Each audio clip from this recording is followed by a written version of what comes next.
Hi everyone, welcome back to my channel. I hope you're all doing so incredibly well. In today's video, I'm going to be doing a BookTok tells and using like a yes, no and a maybe to tell you if popular BookTok books are worth reading or not.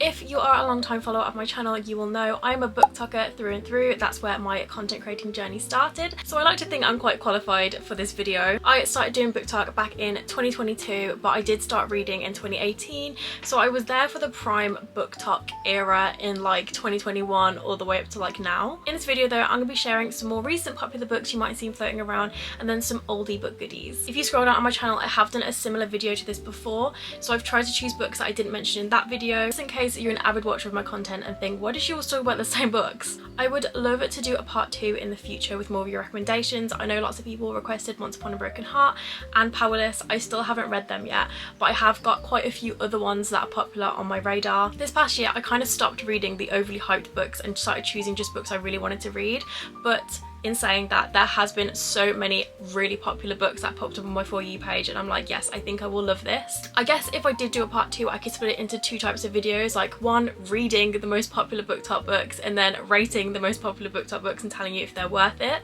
I think that could be really fun, and if that's something you want to see, or if there's any books you think I definitely need to read that I haven't included today because I haven't read them, please let me know down below and they could be added into that video. As always, you can find my full reviews on all these books on my Goodreads and Fable, which I will link in the description. But yeah, let's get on with the video. So first up is This Woven Kingdom series, and I see this book series all over Bookstagram and all over BookTok all the time, and let me tell you that this series is definitely worth the read. I think if you love the Shatter Me series, also by Tara Maffey, you'll absolutely love these as well. It's quite different. It's more like a fantasy series set with like Persian mythology. There's like a love triangle, secrets. However, just like the Shatter Me series, I think they're really easy reads and really entertaining. I will say though, I have seen a lot of people struggle with the first book but do love the second and the third, and I can kind of agree. I actually really did enjoy the first book. I think I can see where people are coming from. It's a lot of world building, not a lot really happens, I guess. As I said, it's like woven around Persian mythology, so it's kind of like an introduction to all of that and the jinn and the main characters, but it really does pick up over halfway through and it's so worth it. The thing that I was absolutely obsessed with is how beautifully written it is. I literally could not peel my eyes from the page, so even if it was quite slow, I was like, I can't stop reading, this is amazing. And then without spoiling it, in the next couple of books there's just a lot of yearning between a certain 2 main characters and it's just so good. I believe the next and maybe even the last book is coming out in the next couple of months. I will insert what it's called and when it's coming out here, so if you want to read this series, I would definitely get it read ASAP. Overall, I think it's definitely worth it. You've just got to have a bit of patience with the first book. The next book I don't actually have my own copy of, so we're going to insert a picture of it here, and of course it is Sunrise on the Reaping, and oh my gosh, this book changed my life. Even if you're not a Hunger Games fan, read this book. It's a prequel anyway, it won't matter. If you like it, you can go on to read the rest of the Hunger Games books, which I highly recommend. Haymitch's story is absolutely heartbreaking, which sounds like a really bad thing, but trust me, it's so worth the read. It's so important and integral to the story. I know this was really popular when it came out back in March, April time, and I had lots of people messaging me saying, should I read it? Should I read it? I've never read the other books, and the answer just is yes. Please read it. The movie to the book comes out next November, I believe, and I'm actually kind of dreading it because of all the events that happen in this one. It's so tragic, so horrible, but equally I'm excited to see how they interpret the book on the screen. Haymitch was always my favourite character from the Hunger Games, so just reading his story and knowing already how he is in the Hunger Games hurts even more, because you're just like, I just want you to have a good life, but that's not really how it is until obviously the end of Mockingjay. Things kind of get a bit easier, I guess. But honestly, please read it. Just have lots and lots of tissues nearby. Next is the Dream Harbour series, and this has to be a straight up no for me. I know autumn's coming up and I know lots of people will be wanting to buy these books because of the covers, and I do admit the covers are absolutely stunning. They're so beautiful for autumn content. However, the stories themselves just fall so flat. Obviously they're romance books, but I just feel like the main characters are so boring. Like, their stories are really dry. I went into this series thinking, oh, this is going to be really fun, but there just wasn't really a climax, if that makes sense. And some people may like that. If you still think you're going to love this series, please go for it. I just personally like a book with like a little bit of drama in it, and these books just didn't really give that. There's not really much else I can say. I have seen a lot of people say the same as me, so I don't think it's like an unpopular opinion. But yeah. Next is the Crimson Moth Duology, and these books are just a straight up yes. Absolute perfection in my eyes. It's between a witch and a witch hunter, it's an enemies to lovers, there's angst, there's drama, there's suspense. It has everything that you could ever want. I would probably say this is my favourite romantasy series ever written. I'm so glad that it got popular in BookTok because I feel like I never would have known about them, and they're so good. The best way I can describe these books is think Bridgerton but gothic, and there's witches. And if that doesn't make you want to read it, I don't know what will. I truly believe these books made me into who I am today and really shaped my reading taste for the better. If you do end up reading these, please let me know what you think. I always love to talk about them. They're also absolutely perfect autumn reads, and obviously we're coming into autumn, so yeah, what great timing. Next is the Mapel series, which is also known as the Icebreaker series, which is a very controversial one. I do talk about them quite a lot, but recently my opinions kind of changed. I personally really enjoyed Icebreaker. I know it gets a lot of hate, but I just saw it as like a fun, just fluffy read. Like, I didn't take it too seriously, and I think that's what you have to do with it. By all means, it's not like the best book in the world, but if you're just looking for like a really spicy hockey romance, go for it. Then there's Wildfire, and I will have to say this is my favourite in the series. I feel like after Icebreaker, Hannah Grace really geared in with the story and like sat down and made it so much better. If you didn't know, these books kind of are all about one hockey friendship group who all live in the same house, so that's like another aspect which I love about it, just the side friendships. It makes it so much more fun to read. But yeah, this one is set at a summer camp. I would say it's a lot less spicy than Icebreaker, meaning there's less just of the constant spice scenes, which I think people hated on Icebreaker for. And the storyline and the plot is just amazing. It goes through like certain issues, which all the books do, but this one I feel like is a really pivotal point, and it really shows that not everyone has a perfect life and there's so many different issues people go through. I love that about Wildfire because I feel like it really proved that this series is way more than what people expect. Then there is, of course, Daydream, and this is the one I was most excited about because if you've read the other two, there's this really sweet guy called Henry, and he's been there since book one. I think he's one of the younger ones of the group, and like you just watch him in every book and you're like, I really want you to find your true love. However, I was actually a little bit disappointed in this book. I feel like I loved the characters more so than the story. I feel like the story didn't do them justice. I loved the girl he ended up with, and of course I loved him. It felt quite flat for me, which is such a shame because it was so anticipated, as I said. So I would probably say that this book series is a maybe on the if you should read it. I think you should definitely read Icebreaker and Wildfire. They are so good. I actually have no qualms with them, but I don't know. Daydream just didn't hit the mark for me, and it's kind of maybe a little bit put me off wanting to read if there's any more. I think I probably still will, but if I don't like the next one, I might just have to retire this series onto the shelf, which is such a shame. And as I mentioned before, my opinion has changed on this book series, and that is because I started reading the Collide series by Balcabra. I'm not sure what that series' actual name is, but it's another hockey romance, and I was recently sent a review copy for Revolve, which is coming out in October. So I started reading that, and honestly, it has changed my life. It is very similar to Icebreaker. I feel like most hockey romances are quite similar, but for it being the third book, it is such a strong story. The characters are amazing. The spice is to die for.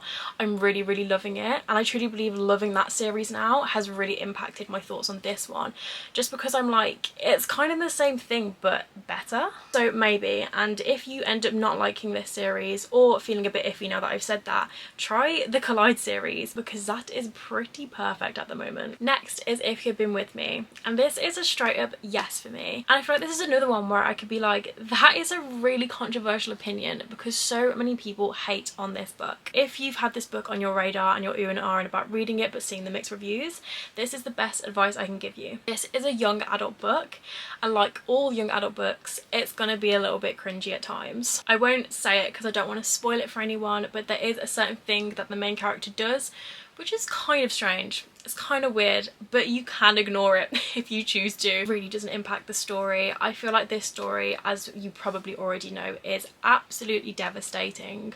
I think about this book all the time. After finishing it, I literally had to stare at the wall for like 30 minutes because I was like, my heart has just been ripped out. If you don't like sad books, maybe give this one a miss because it is very sad. There's not really a happy ending to it, but if you go in prepared with that, I think you'll love it. So yeah, definitely worth the hype in my opinion. I think this is a book everyone should read. Next is my beloved Belladonna series, and by that sentence you already know what I'm gonna say. Yes, this is so worth it. This is a gothic romance between a girl and Death himself, which sounds absolutely wild. And it kind of is. The storyline of all these books is incredible. I started reading these books in September last year. And again, perfect time of year. It is a gothic fantasy. It's turning into like Halloween time. If you do want to read these, definitely pick them up in the next couple of months. Each of these books pretty much ends with a plot twist, and it's like such a pivotal plot twist. I feel like the lore that goes into these books is so interesting. I feel like Evelyn, the author, did such a good job with coming up with these books. The first two books are about two certain characters, and then the last book is about a different set of characters, if that makes sense. But it's all connected very deeply. You can't read them as standalones. But yeah, I definitely recommend these books. They will have you in a trance and have your heart pitter-pattering. Next is You and Me on Vacation, which is the English title of People We Meet on Vacation. This kind of pains me to say this, but I'm gonna say no. This is the only Emily Henry book I haven't liked. I've read 3 or 4 of her others and absolutely loved them, so I don't really know what went wrong with this book. I just personally felt like the two main characters didn't have a lot of chemistry.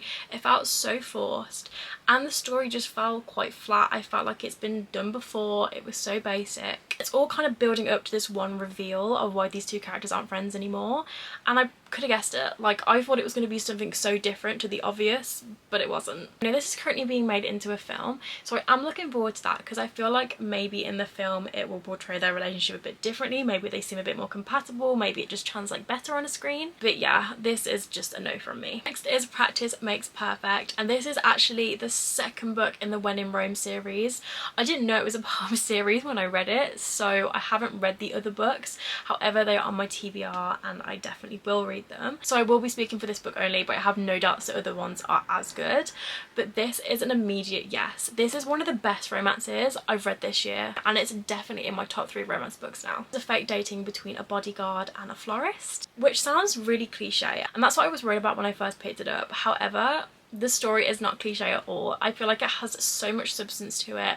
I was just falling in love with all the characters the whole way through. It has a ton of Audrey Hepburn references, which I really loved. I really love the message behind the book. It really like pushes the message that you don't have to be what other people think you need to be. You should just be yourself, even if that's not what other people expect of you. And I just absolutely love that. The best way I can describe it is it felt like a classic rom-com movie in a book. I also feel like the two main characters had so much wit between them. The mailman character was so charming. I just loved it, as you can tell. So yeah, if you've seen any romance on BookTok, this one I personally believe is worth the most hype out of them all. Next is Acotar.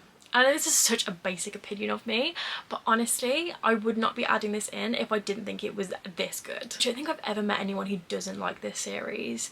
It really is the fantasy series. It has so many complex characters. The story as the series goes on gets even better. There's like a found family aspect, which is really sweet. It actually has so many tropes, like enemies to lovers, love triangle, forced proximity, one bed, fated mates. It has everything you could possibly need in a fantasy book. So if you are thinking about reading this series, definitely just jump straight in. I think you'll love it. The first book is very different to the rest of them. A lot of people describe this as the prologue to the rest of them, which I can kind of vouch for. It does make sense. So don't get too attached to anyone. Next is The Housemaid, and this is gonna be a maybe from me. I personally didn't love it, but that's because I would say I'm quite a seasoned thriller mystery reader, so this story felt quite predictable for me. However, the story itself I did think was a good concept. I have no qualms with that. I just felt like I knew where it was going before it happened, which literally is a me problem. It's not the book problem. So I would say if you don't read a lot of thriller mystery, you'll love this. I think you'll be absolutely entranced by it. But if you do read a lot of mystery, I'm not sure. I think you might have the same opinion as me, as it just being very predictable. It has a very strong start. The characters are all so unique and interesting. I know this is being adapted into a movie with Sydney Sweeney, and I'm really looking forward to seeing that. And because I didn't love this one, I haven't read the rest of them, so I can't obviously speak for them.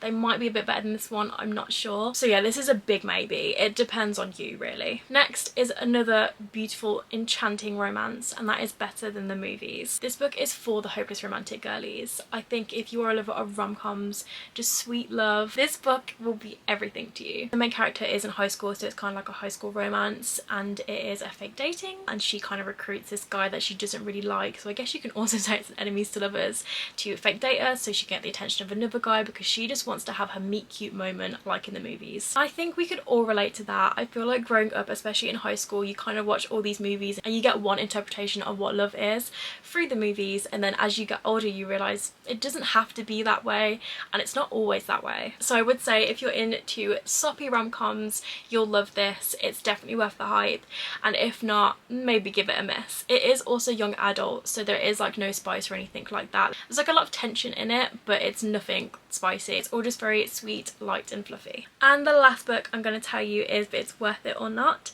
is The Seven Husbands of Evelyn and Hugo, and this is an example of an oldie but a goodie, because yes, I think this is worth every ounce of hype it's ever gotten. This is the only Taylor Jenkins Reid book I've ever read, and I don't know why it is because I love this so much. I have been wanting to read Daisy Jones and the Six because I know everyone loves that, and I feel like the world building and the character building in that book is very similar to this one. I feel like Taylor Jenkins Reid is so good at making you feel that characters are real. This follows an old Hollywood movie star, and in present day she's giving her story about her time back in the 50s in Hollywood and all the drama that comes with that and all of the terrible things that happened to women back then, and then also the stories of her 7 husbands. Also an insane plot twist, so much tension, and it's really emotional because a lot of things that happen in this book you can imagine probably definitely did happen to people back in those times, which goes back to when I said Taylor Jenkins Reid makes you feel like all of her characters are so real. This is the kind of book where I can't say much more about it. I feel like you just have to step into it, but trust me, you will come out the other end loving Evelyn and Celia. Right, that is all the books finished now. I really hope that helped. If you had your eye on one of these books but you were wondering if it was worth it or not, I hope I gave you some clarity on that. Of course, you do need to remember all of these are just my opinions. If you think you're going to love one of these books that I didn't like, please still read it. You might absolutely love it. Everyone is so different in their reading tastes. As I said at the start of this video, I do really want to do a part 2 to this, and I obviously want to do a video on reading all the popular books on my TBR. So if there's any popular ones you want me to read, comment them down below and I'll have a look if I have them or I can buy them, and we will get started on that, which is really exciting. I really hope you have a good rest of your day or evening or wherever you are, and I will see you in my next video.